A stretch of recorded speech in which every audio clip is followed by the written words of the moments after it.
जय हिंद दोस्तों, मैं रणबीर सिंह स्वागत करता हूँ फिर से आप सभी का आपके परिवार गैलोपर्स कंपटीशन क्लासेस में। तो दोस्तों हम लोग बात करने वाले हैं ये साइंस का हम लोग रिवीजन कर रहे थे, तो इसका पार्ट 2 हो जाएगा। ठीक है, इससे पहले पार्ट 1 यहाँ तक हम लोगों ने कवर किया था और उसमें हम लोगों ने तरंग दैर्ध्य देखा हुआ था। तो रेड का जो होता है, लाल का तरंग दैर्ध्य हो जाएगा 7800 एंगस्ट्रॉम और जो बैंगनी होती है उसका 3900 एंगस्ट्रॉम या मोटा मोटी कहीं कहीं पे 4000 एंगस्ट्रॉम देता है। ठीक है, तो उसके बाद हम लोग नेक्स्ट शुरू करते हैं। वीडियो शुरू करें उससे पहले यदि आप चैनल पर नए हैं तो चैनल को सब्सक्राइब कर लें, साथ साथ नोटिफिकेशन बेल यानी कि घंटे को बजाना बिल्कुल ना भूलें। चलिए शुरू करते हैं। प्रकाश की चाल सर्वाधिक होती है तो निर्वात में ही होती है ना, और ये बदलती रहती है ना। तो सबसे ज़्यादा निर्वात में कितना होता है? 3 लाख किलोमीटर प्रति सेकेंड या 3 × 10⁸ 8 मीटर प्रति सेकेंड। ठीक है, प्रकाश के वेग को सर्वप्रथम रोमर ने मापा था, है ना। रोमर ने सबसे पहले प्रकाश के वेग को मापा था। आगे क्या है? अंतरिक्ष यात्री को आकाश काला दिखाई देता है तो सूर्य के प्रकीर्णन के कारण, या यहाँ पे रहना चाहिए प्रकाश के प्रकीर्णन के कारण। ठीक है, तो अंतरिक्ष में यात्री को आकाश काला दिखाई देता है और पृथ्वी से आकाश हमें नीला दिखाई देता है, उसका भी यही कारण है, प्रकाश के प्रकीर्णन के कारण ही। ठीक है, अब देखिए समुद्री जल हमें नीला दिखाई देता है, वो भी प्रकाश के प्रकीर्णन ही होगा, है ना। तारे टिमटिमाते तो ये अपवर्तन होता है। तारे जब टिमटिमाते हुए नजर आते हैं तो क्या होता है? अपवर्तन होता है। इसका जो रीज़न है अब प्रकाश के अपवर्तन के कारण। ठीक है, तो ये याद रखेंगे। रेटिना पर बना प्रतिबिंब होता है तो वास्तविक बनता है उल्टा तथा वस्तु से छोटा। ठीक है, वास्तविक उल्टा और वस्तु से छोटा। और रेटिना पर प्रकाश जो है 1/10 सेकेंड हमारी आंखों पर रुकता है या रेटिना पर रुकता है। ठीक है, और 1/10 सेकेंड ही कानों पर भी प्रकाश रुकता है, कर्णपटल पे। ठीक है, तो ये याद रखेंगे। समतल दर्पण में बना प्रतिबिंब होता है तो काल्पनिक वस्तु के बराबर तथा सीधा। ठीक है, काल्पनिक बनता है, समतल दर्पण की बात हो रही है। ठीक है, तो काल्पनिक बनता है, वस्तु के बराबर और सीधा बनता है। प्रकाश का सबसे अच्छा परावर्तक जो होता है समतल दर्पण ही होता है। सबसे बेहतर रिफ्लेक्शन वही देता है या करता है। दो समांतर दर्पण के बीच रखी वस्तु का यहाँ पे समानांतर है, बोला है समानांतर। ठीक है, तो इसका क्या हो जाएगा? 0 हो जाएगा, सॉरी, यानी कि प्रतिबिंब बनते हैं तो यहाँ पे अनंत हो जाएगा। ठीक है, क्योंकि इसका मैं फार्मूला आपको बताऊं तो समानांतर दर्पण है तो कोई डिग्री नहीं बन रहा। ध्यान से देखिए, इसका जो फार्मूला होता है 360/θ -1। अब यहाँ पे थीटा, ये थीटा है, थीटा को आप 0 रखेंगे तो 0 से आप डिवाइड करते रहिए, कभी डिवाइड नहीं होगा, है ना। तो इसलिए हम अनडिफाइंड कह लेते हैं या अपरिभाषित कह लेते हैं, तो ये अनंत अपरिभाषित बनता रहेगा। ठीक है, तो यदि कोई और जैसे 30 डिग्री 60 या 90 का पूछता है तो आप इसको सॉल्व कर लेंगे। यदि 90 का है तो 90 आप यहाँ रखेंगे तो कितना बन जाएगा? 3 9 चौक 36 -1, तो यहाँ पे 3 प्रतिबिंब बन जाएंगे समतल दर्पण से। ठीक है, तो आई होप आपको बात समझ में आ गई होगी। चलिए आगे चलते हैं। हवा का बुलबुला जल में अवतल लेंस की तरह व्यवहार करता है, लेकिन हमें दिखता कैसा है? वो उत्तल लेंस जैसा दिखता है। कैसा दिखता है? जैसे ये मान लीजिए पानी है और बुलबुले ऐसे बनते हैं। ठीक है, तो हमें लगता है ये उत्तल है। ठीक है, लेकिन वो अवतल लेंस की तरह व्यवहार करता है, ये ध्यान देंगे। ठीक है, द्विउत्तल टाइप का, लेकिन फिलहाल आप यहाँ पे अवतल टाइप का, और यहाँ पे अवतल लेंस की बात ही काम करेगा। और ये इसलिए बनता है क्योंकि वायुदाब कम होता है। वायुदाब कम होने की वजह से बुलबुले बनते हैं, और तभी जो है बुजुर्ग लोग कहते हैं कि बारिश और होगी। ठीक है, तो इसका रीज़न यही है कि वायुदाब कम होगा तो बारिश होने के चांसेस ज़्यादा होते हैं, तभी बुलबुले बनते हैं। ओके, तो गांव में ऐसा लोग जो कहते हैं वो एक्सपीरियंस की वजह से कहते हैं। चलिए, विद्युत फ्यूज जो होता है तांबा, टिन और शीशा का होता है। आमतौर पे इसका जो मिश्रण होता है 70 20 एंड 10%। ठीक है, इनका रेशियो होता है, या हम कहें तो मिश्रण होता है परसेंटेज में। हीटर का तार बना होता है तो नाइक्रोम का ही बना होता है। सिंपल सा क्वेश्चन, लेकिन बार बार पूछा जाता है। बल्ब का फिलामेंट बना होता है तो टंगस्टन का बना होता है ना। और जो विद्युत बल्ब में भरे जाने वाले गैसेस जो होते हैं, जैसे विद्युत बल्ब में नाइट्रोजन है, आर्गन है, ये सब भरे जाते हैं। ठीक है, तो आमतौर पे नाइट्रोजन और आर्गन, बेहतर तरीके से आर्गन। अब देखिए आर्गन वो वाष्प भरा जाता है पारे का, HG का, ये ट्यूबलाइट में। ठीक है, और पारा कैसा होता है? एक ऐसा मेटल है जो सामान्य ताप पे, या हम कहें तो कमरे के ताप पे लिक्विड फॉर्म में होता है, जिसका एटॉमिक नंबर 80 है। ठीक है, ये ध्यान देंगे, इसका एटॉमिक नंबर भी पूछ लेता है। फ्यूज तार बना होता है तो शीशा और टिन का, है ना, शीशा और टिन। और आगे बढ़ते हम लोग।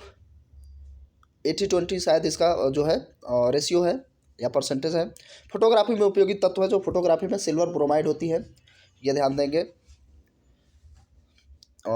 आगे फोटोग्राफी में फिक्सर जो होता है यानी स्थायीकरण के रूप में प्रयोग होता है, तो वो सोडियम थायोसल्फेट होता है।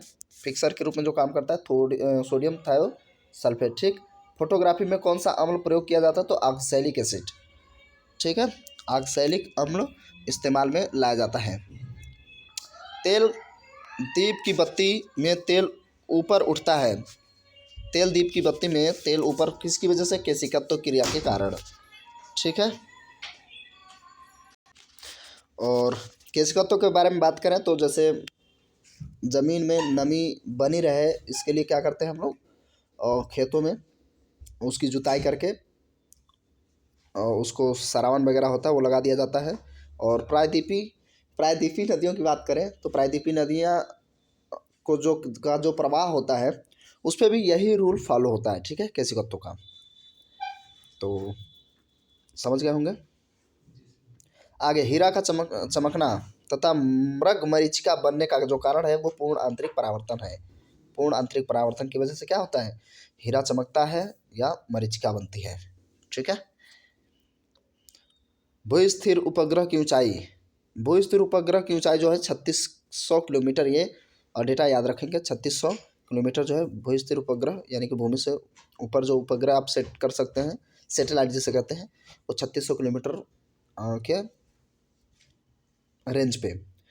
सूर्य की ऊर्जा का स्रोत है तो नाभिकीय संलयन, helium to hydrogen, hydrogen to helium ये कन्वर्ट होता रहता है ना, जिसमें से 71% जो है हीलियम होता है और 26% आपकी हीलियम हो जाएगी। सॉरी, हाइड्रोजन बोल रहा हूँ, 71% और हीलियम 26%। बाकी में अन्य धूल कण मेथेन वगैरह है, ऐसी चीज़ें। तो ये नाभिकीय संलयन की वजह से इसको एनर्जी मिलती है। रॉकेट की गति जो होती है संवेग संरक्षण का सिद्धांत पर काम करती है, तो ये बार बार पूछा जाता है और नॉर्मल सा है। मानव नेत्र का जो कार्य होता है वो कैसा? उत्तल लेंस की तरह कार्य करता है। दृष्टि दोष यानी कि मायोपिया दूर करने के लिए, निकट दृष्टि दोष या मायोपिया कहते हैं, तो उत्तल लेंस का प्रयोग करते हैं हम लोग। और दूरदृष्टि दोष के लिए क्या करते हैं हम लोग? अवतल लेंस का, सॉरी निकट दृष्टि दोष के लिए अवतल और दूरदृष्टि दोष के लिए उत्तल का प्रयोग करते हैं। निकट दृष्टि दोष का कारण जो होता है नेत्र लेंस का मोटा तथा फोकस दूरी कम हो जाना। ठीक है, नेत्र लेंस का मोटा तथा फोकस दूरी का कम हो जाना, ये कारण है निकट दृष्टि दोष होने का। उसके बाद लिखा दीर्घ दृष्टि दोष या दूर दृष्टि दोष, यानी कि हाइपरमेट्रोपिया को दूर करने के लिए हम किसका इस्तेमाल करते हैं? तो उत्तल लेंस। ठीक है, उत्तल लेंस। तो ऐसे याद करना है तो किसी एक को याद करिए, तो ऑपोजिट होते हैं। और दूर दृष्टि दो, दूर मतलब ऐसे आप देखिए, एक अवतल से शुरू होता है तो अ से शुरू होता है और उत्तल अ से बाद में आता है, तो दूर की बात है ये, तो आप उत्तल याद रखेंगे, दूर दृष्टि दोष। ओके, बस सिंपल है, याद हो गया। परमाणु बम का सिद्धांत जो है नाभिकीय विखंडन पर आधारित होता है ना। हाइड्रोजन बम नाभिकीय संलयन पर आधारित होता है। और हाँ, दे ही रखा है। ग्रीन हाउस प्रभाव गैस यानी कि कार्बन डाइऑक्साइड होती है ग्रीन हाउस गैसें, तो ग्रीन हाउस प्रभाव गैस है तो कार्बन डाइऑक्साइड और जलवाष्प है ना, मीथेन, और ऐसी और जैसे मान लीजिए ओजोन, ऐसे ही अन्य गैसें होती हैं जो क्या होती हैं? ग्लोबल वार्मिंग के लिए जिम्मेदार होती है। दाढ़ी बनाने तथा आँख नाक कान की जांच करने के लिए अवतल दर्पण का इस्तेमाल किया जाता है। याद रखेंगे, दाढ़ी बनाने के लिए यानी कि नाई की दुकान में अवतल दर्पण ही होता है, या आँख के डॉक्टर, नाक के डॉक्टर, कान की जांच करने वाले लोग यानी डॉक्टर, ये क्या करते हैं? अवतल दर्पण का ही इस्तेमाल करते हैं। ठीक है, नाभिकीय विखंडन में प्रयुक्त होता है तो न्यूट्रॉन इस्तेमाल में लाया जाता है। नाभिकीय विखंडन में न्यूट्रॉन और द्रव अवस्था में पाया जाने वाला धातु जो है ये पारा है, जिसका एटॉमिक नंबर मैंने बताया था 80-80। ठीक है, ये पूछा जाता है ज़्यादा। द्रव के रूप में पाया जाने वाला एकमात्र अधातु जो है अधातु ब्रोमीन Br, और ये 35 नंबर पे पाई जाती है। ठीक है, 35 इसका एटॉमिक नंबर हो जाएगा। ओके, विद्युत धारा मापी जाती है तो अमीटर से, किससे, अमीटर से। और उसके बाद अदिश राशियाँ जो है कार्य, ऊर्जा, ताप, समय, चाल। अब अदिश राशियाँ क्या है, जिसका सिर्फ और सिर्फ क्या हो, परिमाण हो, दिशा निश्चित ना हो या निर्धारित ना हो, तो वो क्या कहलाएंगी, अदिश राशियाँ। जिसमें दिशा और परिमाण दोनों हो वो क्या कहलाएंगी, सदिश राशियाँ। ठीक है, त्वरण, बल, विस्थापन, संवेग, ये सारी चीज़ें किसमें काउंट की जाती है, सदिश राशि। ठीक है, अब यहाँ पे दिशा का मतलब आपको ये समझना है, किसी डायरेक्शन से, पूर्व, पश्चिम, उत्तर, दक्षिण से कोई मतलब नहीं है, किसके सापेक्ष है ना। तो त्वरण किसके, किसी बल के सापेक्ष या किसी के सापेक्ष कार्य कर रहा होगा, तो इसीलिए वो हम कहते हैं दिशा। ठीक है, चलिए, शुष्क बर्फ जो होता है ना वो CO2 होता है, ठोस CO2 शुष्क बर्फ होता है, ये ध्यान देंगे। यानी कि सूखा हुआ बर्फ जो है वो CO2 होता है, यानी कार्बन डाइऑक्साइड ठोस रूप में आप देख सकते हैं बर्फ के रूप में। तत्व का सबसे छोटा जो कण होता है ना वो परमाणु होता है। यहाँ पे तत्व की बात है, वो परमाणु है, उसमें भी क्या होता है, न्यूट्रॉन, प्रोटॉन और इलेक्ट्रॉन होते हैं। रासायनिक यौगिक का जब रासायनिक यौगिक की बात करें तो अणु है ना, यानी कि विभिन्न परमाणुओं से मिलकर के एक अणु बनता है, और अणुओं की समूह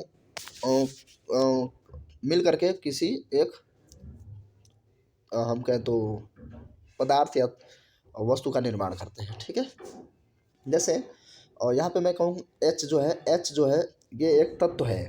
ठीक है, H2 के है तो क्या हो जाएगा, ये अणु हो जाएगा, है ना। और यानी कि हम कहेंगे अब ये एक क्या हो गया, जल का कण हो गया।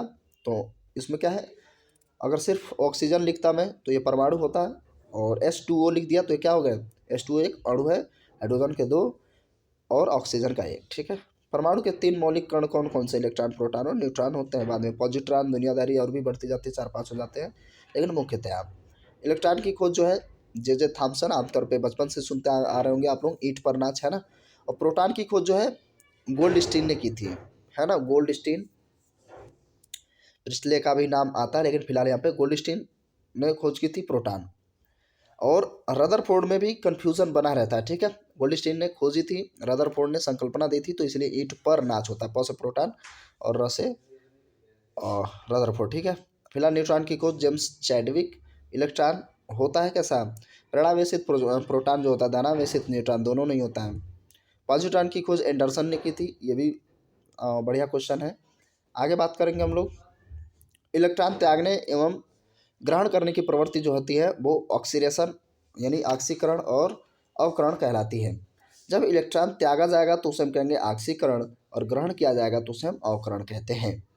ठीक है, प्रोटॉन का भार इलेक्ट्रॉन के भार का कितना गुणा होता है, यानी कि प्रोटॉन जो है ना इलेक्ट्रॉन से कितना ज़्यादा भारी होता है, तो उससे 1840 गुना ज़्यादा भारी होता है। अब ये देखिए कितना बेहतरीन क्वेश्चन है ना, मेमोराइज करना इसमें अति आवश्यक है। तो प्रोटॉन का भार इलेक्ट्रॉन के भार के कितने गुना हो जाएगा, 1840 गुना। अब आपको कहीं मिलेगा तो आप इसको आसानी से टिक कर पाएंगे। ठीक है, उसके बाद क्या है, वैद्युत अपघटन में ऑक्सीकरण यानी कि ऑक्सीडेशन जो होता हो जाएगा वो एनोड पर ही होता है ना। और जैसे जिंक का एक छड़ लगा दिया जाता है, इस तरीके से उसमें प्रैक्टिकल में दिखाया जाता है। तो यहाँ पे क्या हो जाएगा, एनोड पर। परमाणु के नाभिक की खोज जो है रदरफोर्ड ने की थी। ठीक है, यहाँ पे नाभिक की बात है तो रदरफोर्ड ही होगा। और यहाँ पे जो है आपको कन्फ्यूजन थोड़ी बहुत बन रही होगी, लेकिन फिलहाल आप इसको ध्यान रखेंगे, रदरफोर्ड ने नाभिक बताया था कि यहाँ पे कुछ न कुछ ऐसी चीज़ें हैं जहाँ से जो किरणें हैं वो वापस लौट आती हैं, तो का ये कोई यहाँ से नाभिक का कॉन्सेप्ट बताया गया। परमाणु के नाभिक में होते हैं तो प्रोटॉन तथा न्यूट्रॉन होते हैं, प्रोटॉन और न्यूट्रॉन ही होते हैं। इन दोनों को योग को हम लोग कहते हैं परमाणु भार। ठीक है, और परमाणु क्रमांक जो होता है सिर्फ प्रोटॉनों की संख्या होती है, और परमाणु भार में दोनों को ऐड कर लिया जाता है। तो परमाणु क्रमांक और परमाणु भार लगभग सेम सेम होते हैं, तो इसीलिए परमाणु क्रमांक आपको पता हो तो आप परमाणु भार लगभग 2 गुना कर दीजिएगा, थोड़ी बहुत इंक्रीज होगा सिर्फ हाइड्रोजन को छोड़ के। ठीक है, क्योंकि इसमें न्यूट्रॉन होता ही नहीं है, तो इनको तो दोनों को ऐड करते हैं तो लगभग 2 गुना ही होता है ना, तो इसलिए एटॉमिक मास आ जाता है, द्रव्यमान आ जाता है। ठीक है, एक तत्व के परमाणु में प्रोटॉन या इलेक्ट्रॉन की संख्या कहलाती है तो परमाणु संख्या कहलाती है। ठीक है, जितने प्रोटॉन होंगे उतने ही इलेक्ट्रॉन होंगे तो हम उसे एटॉमिक नंबर कहेंगे या परमाणु संख्या कहेंगे। ठीक है, न्यूट्रॉन लगभग उतना ही होता है या थोड़ी बहुत ज़्यादा होता है, दशमलव में कुछ बढ़ता है, और नीचे से बढ़ते जाएंगे तो थोड़ा और बढ़ता है। ऐसे परमाणु जिनके परमाणु क्रमांक समान परंतु द्रव्यमान भिन्न भिन्न होंगे तो समस्थानिक कहलाएंगे, और संभारिक जो होते हैं उनके परमाणु भार समान, जैसे हाइड्रोजन, हाइड्रोजन का एक जो समूह होता है ड्यूटेरियम, प्रोटियम, है ना, ट्राइटियम, तो ये क्या हो जाएंगे, और ये आपके आ जाते हैं परमाणु समस्थानिक में। संभारिक में आपका 92 नंबर का होता है, 92 नंबर पे, जिसे हम लोग क्या बनाते हैं, यूरेनियम कहते हैं ना, परमाणु विखंडन का इस पर कॉन्सेप्ट लागू होता है तो परमाणु बम में यूरेनियम का इस्तेमाल किया जाता है। तो यूरेनियम के जो होते हैं संभारिक होते हैं, है ना, 235 236 ऐसे करके, तो ये याद रखेंगे। संभारिक में क्या होगा, परमाणु भार समान समान होंगे लेकिन परमाणु क्रमांक अलग अलग। ओके, चलिए, आधुनिक आवर्त सारणी प्रस्तुत किसने किया था, मेंडलिफ ने, और उसने वो जो है मटर के पौधे पर उन्होंने प्रयोग किया हुआ था, तो ग्रेगर जॉन मेंडल कहते हैं या मेंडलिफ। ठीक है, सॉरी सॉरी कहाँ चला गया मैं, आधुनिक आवर्त सारणी है मेंडलिफ। ठीक है, तो जिसमें 63 तत्व थे, मैं थोड़ा सा अलग, ग्रेगर जॉन मेंडल हो जाएंगे, वो अनुवांशिकी के जनक हो जाएंगे। मटर पे उन्होंने अपना प्रैक्टिकल किया था या प्रयोग किया था। ठीक है, और अगर मैं बात करूँ आधुनिक आवर्त सारणी जो है, आधुनिक आवर्त सारणी के बाद अगर हम कहें तो इस समय जो वर्तमान में तो मोज़ले की आधुनिक आवर्त सारणी है। एक्चुअल में इसको इस तरीके से नहीं, आवर्त सारणी सिर्फ बोलना चाहिए था। आवर्त सारणी जो है मेंडल ने प्रस्तुत किया था, यानी कि ये परमाणु भार के बढ़ते हुए क्रम में इन्होंने किया था, तो बहुत सारी चीज़ें इसमें खामियां थी, बाद में चेंज करी गई। तो अब जो है मोज़ले की ही आवर्त सारणी चलती है। ठीक है, मोज़ले, ये याद रखेंगे। और चलिए आगे चलते हैं। अब हमारे पास कितने परमाणु हैं, तो आपके इस समय वर्तमान में, हालांकि और ढूंढे जा चुके हैं, 118। ठीक है, बाद में उनको भी ऐड कर दिया जाएगा। आवर्त सारणी के उदग्र तथा क्षैतिज स्तंभों को कहते हैं, तो उसे हम क्या कहते हैं, ग्रुप्स या वर्ग कहते हैं ना। और जो क्षैतिज होती है, जैसे इस तरीके के होते हैं, तो इन्हें हम क्या कहते हैं, वर्ग कहते हैं, और ऐसे जो होती है आवर्त कहते हैं। तो इससे 7 आवर्ग है, क्या होते हैं, आवर्त है। ठीक है, 7 ऐसे करके, 1 2 3 7 है, और इधर 18। ठीक है, आगे बढ़ते हैं हम लोग। तत्वों का सबसे पहले वर्गीकरण डोबेराइनर थे। डोबेराइनर का देखिए सबसे पहले त्रिक सिद्धांत शुरू हुआ था। तो हम आगे मेहनत तो बहुत लोगों ने किया, प्रयास बहुत लोगों ने किया, लेकिन अगर हम बात करें तो डोबेराइनर से शुरू होता है, और उसके बाद डोबेराइनर का त्रिक सिद्धांत शुरू हुआ। उन्होंने बताया कि इधर जैसे सोडियम और अन्य तत्व जो होते हैं, यानी धातु होती है, यहाँ यहाँ पे तत्व ही कहेंगे, एटम कहेंगे। ठीक है, तो इधर और इधर वाली जो तत्व है उनका औसत बीच वाला होगा। ऐसे 2 3 ही बता पाए, उसके बाद उनका काम खत्म, निपटा दिए गए। उसके बाद न्यूलैंडस, उन्होंने अष्टक सिद्धांत दिया। तो जैसे म्यूजिक होता है ना, सारे गामा पधा नि सा, तो वो वाला उन्होंने कॉन्सेप्ट दिया हुआ था। ठीक है, तो उसके बाद मेंडलीफ आते हैं, मेंडलीफ के बाद मोज़ले। ठीक है, आधुनिक आवर्त सारणी में वर्गों आवर्तों की संख्या जो है 18 और 7 है, ये हो गया। नॉन स्टिक जो बर्तन होते हैं वो टेफ्लॉन के बने होते हैं, यानी कि ना चिपकने वाले। एक्चुअल में प्लास्टिक है, ये क्या है, ये प्लास्टिक ही होती है। ठीक है, प्लास्टिक होती है टेफ्लॉन, लेकिन इसका गलनांक बहुत अधिक होता है। अयस्क में उपस्थित अशुद्धि क्या कहलाती है, गैंग। ठीक है, गैंग जो होती है अशुद्धि अयस्क में होती है, तो उसे हम गैंग कहते हैं। खनिजों हम अयस्कों से धातु जो प्राप्त करते हैं या प्राप्त करने के लिए जो हम विधि अपनाते हैं, उसे हम धातु कर्म कहते हैं। बर्तनों में कलई के लिए उपयोग क्या किया जाता है, तो अमोनियम क्लोराइड। ठीक है, अमोनियम क्लोराइड का इस्तेमाल किया जाता है कलई करने में।